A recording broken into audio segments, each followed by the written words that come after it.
Hey guys, my name is Evan and welcome to Country View Acres. So today I'm back out here in the pole barn. I'm working on the Allis Chalmers D17 and I just got done rigging it up. I did a test lift. I wanted to make sure I could lift up the back of the tractor nice and even. So now that we've done that, I think we're going to be ready to start. So what we're going to be doing today, first we're going to address some problems that people pointed out in one of the last videos when we were working on this. So several people commented on the same couple problems or suggestions of what I should have done differently. So we're going to do those first. After that, we're going to try to take the loader off of this tractor. Now, that was another thing I screwed up on. I should have done that before I ever worked on the tractor. I should have took the loader off first. And so that'll be interesting trying to get that off there today. But that's what we're going to be doing. So let's go ahead and start with the first problem. So the comment I probably got the most was about these concrete blocks that I put the jack stands on. People said that was a no-no. Basically, there's a chance that those concrete blocks could crack or crumble, and then the tractor could fall down or fall off the jack stands and fall on the ground. I picked the concrete blocks because they were nice and flat. They didn't have any wobble in them. It was a nice flat surface. Now these are solid. They're not hollow, but I do see the concerns with them possibly breaking. So what we're going to do is we're going to lift this up today. We're going to try to get the concrete blocks out from under there, and then we're going to replace that with some wooden cribbing.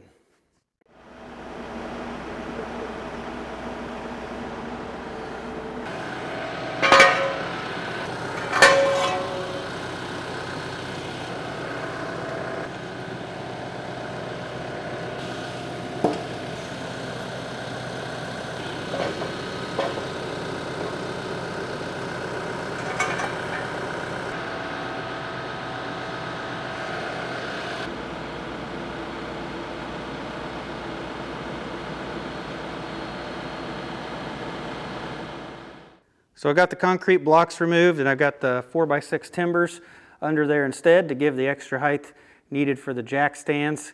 And I did most of that as best as I could without trying to get underneath the load or underneath the tractor while I did it. So the other comment I got a lot of was that I didn't chalk the wheels to keep the front wheels from rolling forward or backward, and it could have come off the jack stands that way. Now I did, by the time I was really working on it, I did have the bucket on the ground. And I think that would have helped keep it from rolling somewhat. But we're going to go ahead, I'm going to put some 2x4s under the wheels. And then I'm going to go ahead and put a concrete block behind that just to keep it from moving.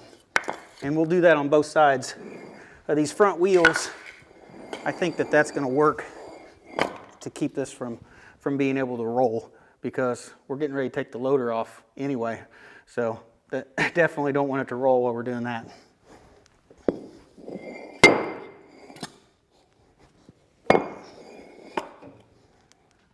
All right, we've taken our rigging loose from the axle. We're going to reposition this grapple so it's more forward, and we'll have to go up to clear the steering wheel. But we're wanting to hook up to this loader frame down here so that we can support that as we take it loose from the tractor.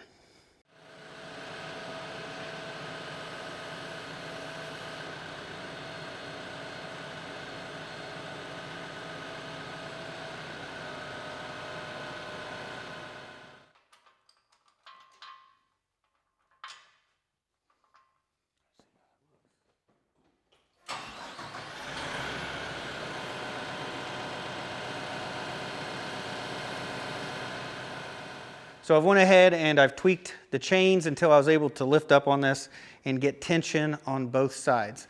So not enough tension that it's actually going to lift it off the jack stands, but enough to support the loader. So I've never taken this loader off before. This is going to be a first time. So this is what I'm thinking. I've disconnected, unplugged the hydraulic hoses. So the hydraulic fluid is trapped in here on both sides of this cylinder. So I don't think these cylinders are going to move. There might be a little bit of leak through, but they're not going to be able to move very quickly at all. So they should stay in place. So what I'm thinking is I think this is going to stay rigid for me. That's basically what I'm trying to say. It's not going to move.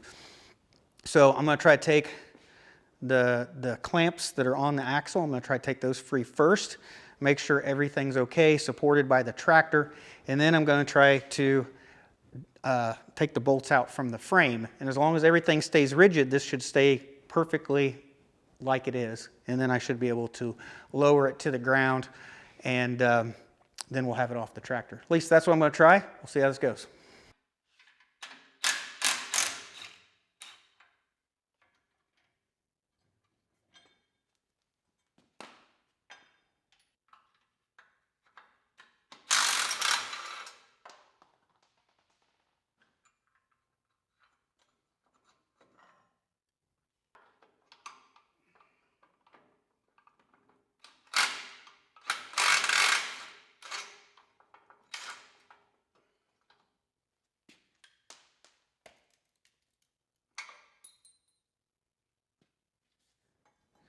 So I've went ahead and put more tension on it, and I've got it where this side is lifted up off the axle, but the other side isn't. It has plenty of tension on it. I don't want to lift this up too much and like twist these bolts off and shear them. So I'm just going to go ahead, I'm going to go loosen these up a little bit. I'm not going to take them out. I just want to see what happens. I am a little bit nervous about this, so we'll take it slow.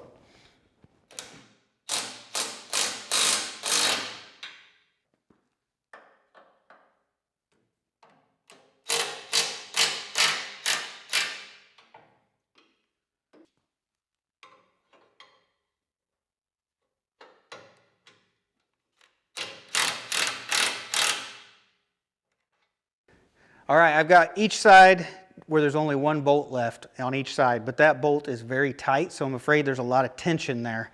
So I don't want this thing jerking or moving really quick. So I'm going to take this crane. I think I'm going to support the arm that connects to the tractor, and it just give me a little bit more, I don't know, it's going to make me feel a little bit better that it won't move too far.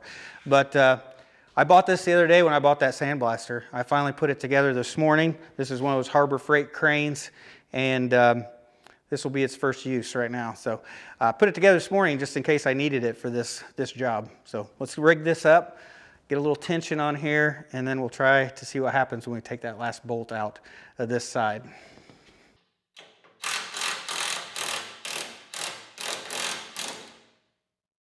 So that ended up jumping about 1/2 inch, not very far. And I've unhooked from it. Everything seems to be fine. We'll go ahead and do the other side.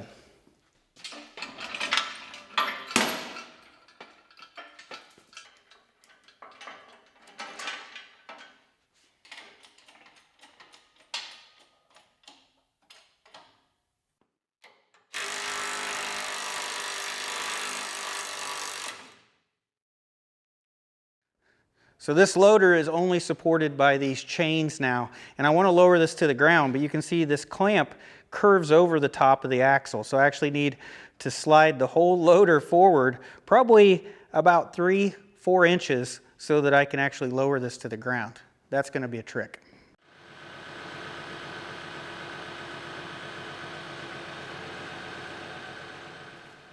All right, I came forward with the tractor. I've got some forward pressure on the loader. I'm going to try to see if this will scoot forward a couple inches.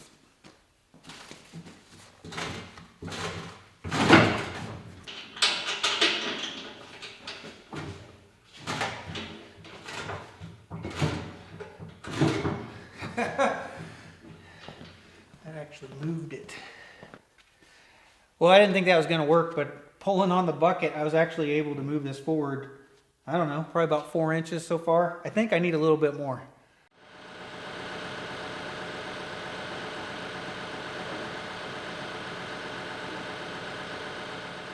So I've got the loader frame pushed as far forward as I can, and I think that's enough that it should lower down and clear the axle. But the problem is I've just realized I can't lower it down, because if I come down with the tractor, I'm going to smash the steering wheel right here. So what I need to do is I need to rig these chains up differently so they're a lot longer. So I'm going to go ahead and get some jacks or some jack stands, and I'm going to support the frame of the loader so I can unhook these chains, hook them up differently, and then lower it to the ground.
All right, we got the loader lowered all the way to the ground. It actually sat on the cribbing on this side. I think I'm gonna do is just lift this up a little bit more and put some more boards under there.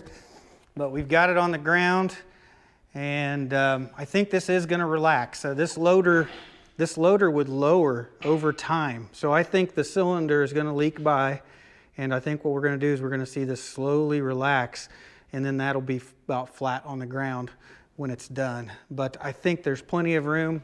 You know, this can come down. I don't think it's gonna hurt anything. I do wanna crib it up because it may come down on these hoses or these connections right here.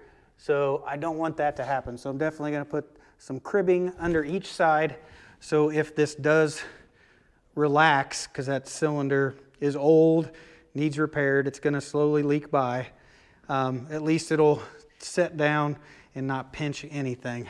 So that was a long job trying to get that off of there. I've never had this off before, but I did that so I can actually pull this final drive assembly off.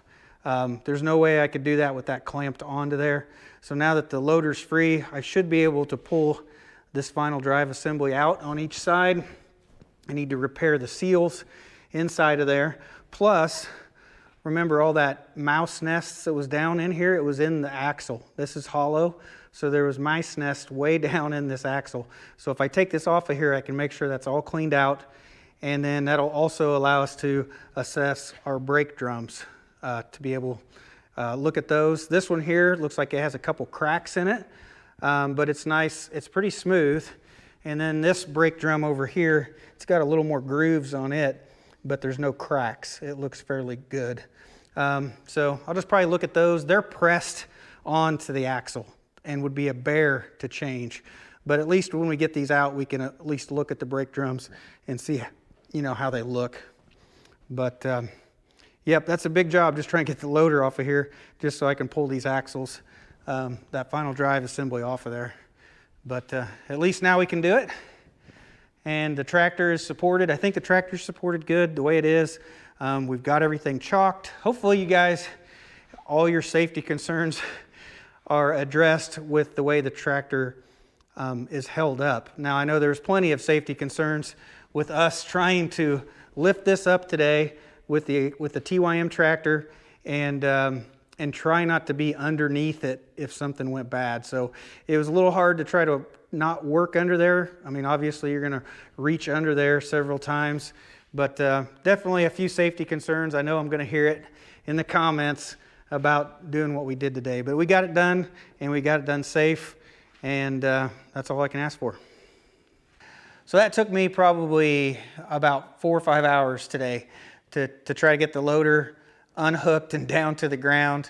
Had a lot of little hiccups along the way. First time doing it, and I did it at probably the worst possible time, right? I mean, I've got the tractor up on jack stands right now, so it's unstable as it is, and then you're trying to take the loader off. So I'm glad everything went well. We did get it on the ground. We didn't break anything. We didn't get hurt, so it's definitely a good day when that happens. And I don't think I'm going to do anything else today. The day's getting kind of late. I'll probably come back next weekend, and we'll work on these final drive assemblies, maybe take them out, get the seals replaced in those, and that'll be the next thing we tackle. But I had to take the loader off first before I could really even do that. But I think that's it for today, guys. Thanks for watching.